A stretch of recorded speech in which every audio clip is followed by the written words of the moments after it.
Movistar, no bluff, diamond life, too tough, fast lane. বাংলাদেশের উজ্জ্বল নক্ষত্র অভিনেত্রী অপু বিশ্বাস, তাকে এবার দেখা গেল একটি শপিং মলের পার্কিংয়ে, যেখানে তার হালকা একটি ভিডিও তোলা হয়েছে। নিজের জন্য শপিং করতে না হলে কোনো পার্টি বা কোনো অনুষ্ঠানে তাকে একটি লেহেঙ্গা পরে যেতে দেখা গেল। তবে অভিনেত্রীর পেছন সাইড যেন পুরোই খোলা একটি ড্রেসে তাকে ধরা দিতে দেখা গেল। অভিনেত্রীকে সমস্ত কিছু নিয়েই ট্রোল করা হয়।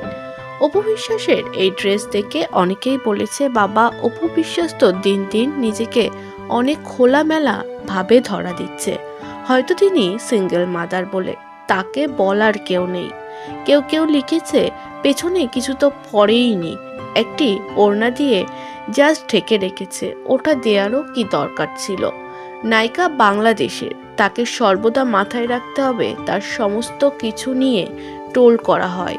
তিনি বলিউড কিংবা হলিউড স্টার না, তিনি বাংলাদেশের নায়িকা। তার কালচার ও রীতিবোধ নিয়ে প্রশ্ন তোলে ভক্ত কিংবা হেটার্সরা। তাই তো অভিনেত্রীর এবার এই পোশাক দেখেও প্রশ্ন তুলতে তারা দ্বিমত হলেন না।